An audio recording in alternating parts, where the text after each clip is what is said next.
Hi there, it's Jo Fitzgerald here at Tiny Sponges. We've been talking in this series about how important it is to get your children outside and learning, interacting with nature. So important for their development. It has such great effects on all areas of learning, and even more so than learning indoors. And we've talked about why that is. It's a process. The children are engaging in different kind of materials and nature, and it's just really empowering for them, and it just really helps them learn, and you can help them do that. And this is number 5. How you can help them do that is by photographing it. So photographs are really important.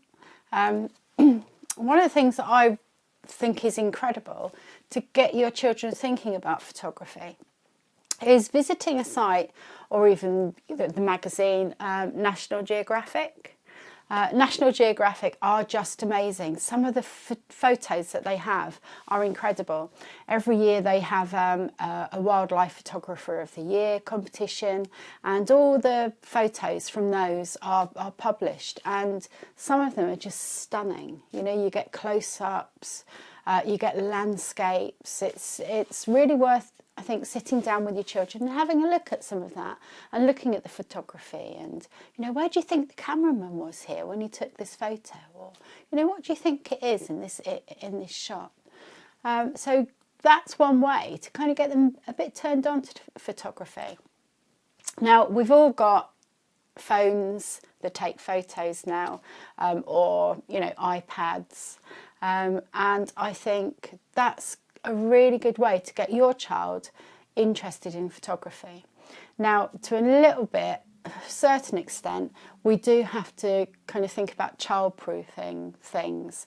So make sure that you've got a really good screen protector on your phone or your iPad, because I'm sure it will be dropped. And maybe get a really good cover as well. They're not really expensive. For my phone, I've got a really good cover that I'm quite happy for my granddaughter to play with my phone with, and I think it costs something like $5.99 on Amazon. So they are around, and it's really worth kind of looking into that. Gives you a bit of peace of mind. I think when you do give your children, say it's your iPhone or your iPad, you should have rules about them using it, especially when it comes to photography. So I would just give them 3 rules, really easy. So number 1, don't put it near water. Number 2, don't walk or run as you're taking a photo, because you could trip, you could hurt yourself, and you could break the phone. So that's really important. And the third one that I would say, and a lot of people don't remember this one, and it is really important, is don't point it at the sun, because it can cause eye damage. So it's not good. So the first thing I'd do is I'd show them how to take a photo, and I don't think you have to be too exact about it. I don't think you're trying to teach them about composition and all this kind of thing. And I think sometimes if we say, think about the lighting, and it takes away that sudden thing that the children want to capture, the playfulness of it all, the creativity, and we really don't want to hurt that. So I wouldn't worry too much about composition or any of those other things. I think it's quite interesting for them to think about taking photos from different perspectives. So for instance, they could get down on their tummies and take a photo maybe of a snail in the grass, or maybe they want to stand up high and hold the phone up and get a bird's eye perspective, or something like that.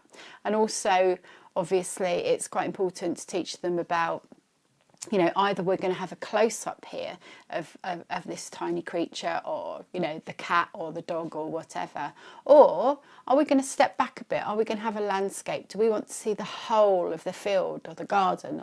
So that's quite important, and that's quite a nice thing to teach them.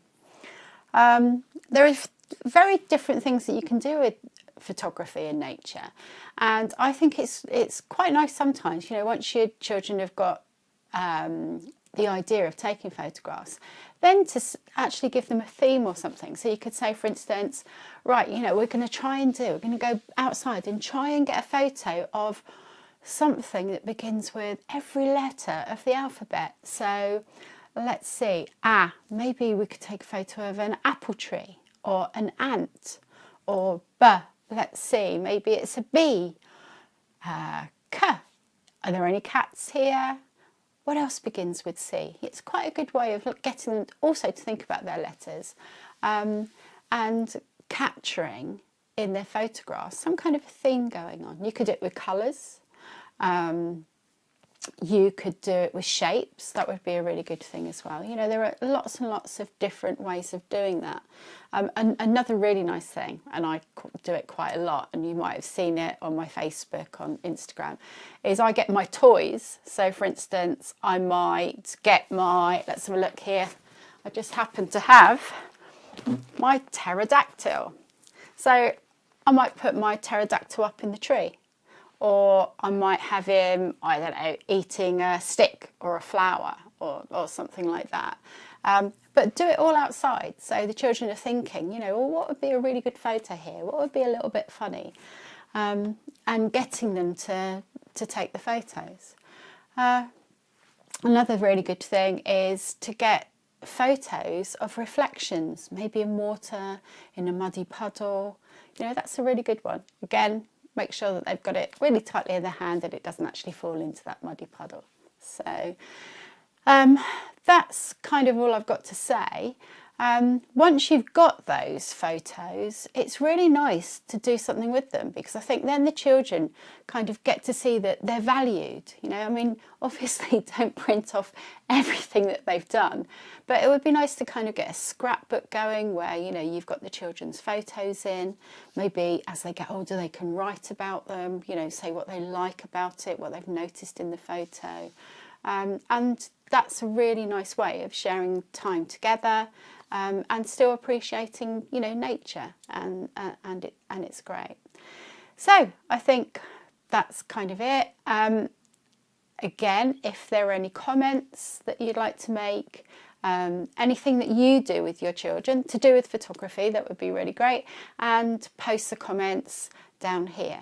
And if you think you know somebody who, you know, would really like to kind of do this kind of activity with their children, then just share the video. I'm quite happy for you to do that. And that's about it. So look forward to seeing you again, and goodbye from me.